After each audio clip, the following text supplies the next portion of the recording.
ऐसे ही नहीं भड़का हुआ ईरान, जो आज से पहले कह रहे थे कि यार ईरान अरबों पर हमले कर रहा है, ये तो बहुत गलत बात है, तुम्हारी ऐसी की तैसी।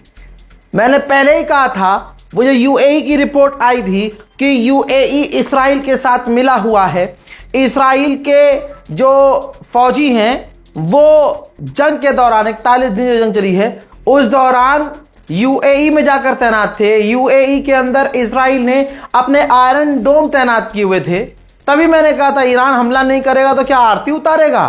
बहरहाल दोस्तों, एक बड़ा अपडेट ये आया है जो आपके दिमाग को शांत कर देगा, फिर आपका दिमाग उबड़ खाबड़ नहीं भागेगा। रिपोर्ट में बताया गया है कि अभी ये दोबारा जंग शुरू हुई है। शुरुआत में ही बहरीन और कुवैत ने, बहरीन जिसके लिए ईरान स्टैंड लेता था हमेशा, बहरीन ने कुवैत के साथ, बहरीन और कुवैत के रिश्ते पहले, आज से पहले ईरान के साथ अच्छे थे, लेकिन इन दोनों ने मिलकर धोखा दिया।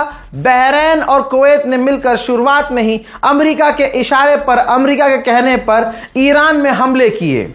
और कमाल की बात यह है कि सारे सुअर अब एक तरफ हो गए हैं। अल्हम्दुलिल्लाह चीजें खुल तो रही हैं।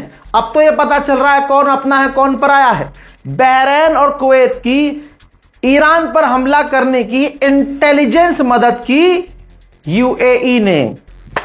बताओ अब कुछ बचा? यूएई ने पहले भी 41 दिन की जंग में ईरान पर हमला किया। यूएई की मदद इस्राइल ने की थी। इस्राइल यूएई को इंटेलिजेंस दे रहा था, अपने हथियार दे रहा था, आयरन डोम दे रहा था। अब भड़वों की खुद औकात नहीं है लड़ने की सामने से आके, तो इन्होंने मुसलमान को मुसलमान से भिड़वाना शुरू कर दिया है। Iran, Oman, Kuwait, Bahrain, UAE, Saudi Arab, इनको एक तरफ कर दिया है, ईरान अकेला आगे है। और इनके पीछे, मतलब सामने नहीं आ रहा है अमेरिका और इस्राइल, ये पीछे और इनको आगे कर रहे हैं। अभी जो ये वक्त चल रहा है, ये वही वक्त चल रहा है कि जब ये धीरे धीरे अरबों को आगे कर रहे हैं, खुद साले पीछे हट रहे हैं। लेकिन ईरान के साथ अल्लाह है और हमारी दुआ भी है, जरूर ईरान कामयाब होगा। शेयर कीजिएगा इस रिपोर्ट को। दोस्तों, रिपोर्ट यह है कि सऊदी अरब ने भी ईरान पर हमले में यूएई का और कुवैत, बहरीन का साथ दिया है। जाहिर सी बात है, शुरू में बताया गया है ये सब आले यहूद हैं जो यहूदियों का साथ दे रहे हैं, उनमें से हैं।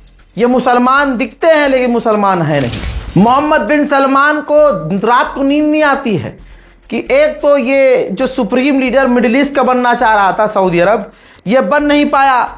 ईरान ने ज्यादा नाम कमा लिया, तो अब मोहम्मद बिन सलमान की सरकार, ये रही रिपोर्ट। खुलासा ये है कि मोहम्मद बिन सलमान सोच रहा है कि इलाके में शांति तब आएगी जब ईरान की रिजीम बदल जाएगी, यानी ईरान के सुप्रीम लीडर मुज्तबा खामनाई हट जाएं, कोई और आ जाए। तो हराम की नस्ल, गंदी पैदाइश, अरे 4 लोगों की मेहनत का गलत नतीजा। एक बात तो बता, यही तेरे वालिद मोहतरम डोनाल्ड ट्रंप ने कहा था कि ईरान की रिजीम चेंज करनी है। यह कहते हुए ईरान पर हमला किया, खामनाई को शहीद कर दिया। बता तू और तेरे बाप क्या उखाड़ पाए। अब तुम मुज्तबा खामनाई को कत्ल करोगे, तो आज जनता को जवाब मिल गया होगा कि मुज्तबा खामनाई सामने क्यों नहीं आ रहे हैं। कोई तो अपना हो। जो ईरान के अंदर है वो भी 100% अपने थोड़ी हैं। मोसाद वहां घूम रहा है, CIA वहां घूम रहा है, एजेंसीज वहां घूम रही हैं। बहरहाल रिपोर्ट को शेयर कीजिए। अमेरिका ने ईरान पर जो हमले किए हैं, अब तक एक कम 60 ईरान के लोग मारे गए हैं, लगभग 6 से 650 लोग घायल हुए हैं। ईरान के जस्क के पोर्ट पर अमेरिका के आतंकी हमले हुए हैं। विजुअल आपके सामने है।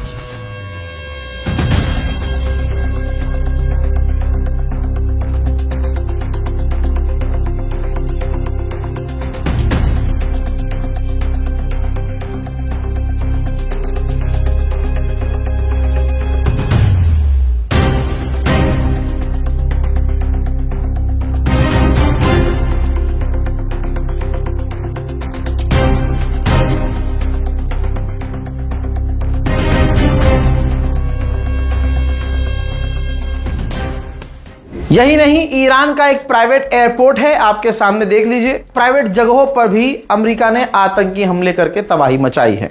हजरात, फिलहाल के रिपोर्ट में इतना ही। इस रिपोर्ट को शेयर कीजिएगा, दुआओं में याद रखिएगा। चैनल को सब्सक्राइब करना बिल्कुल मत भूलिएगा। लाल बटन आता है जिस पर सब्सक्राइब लिखा हुआ होता है, कर्सर लेके जाना है, अपनी उंगली लेके जानी है, बिस्मिल्लाह पढ़ना है और सब्सक्राइब कर लेना है। जय हिंद।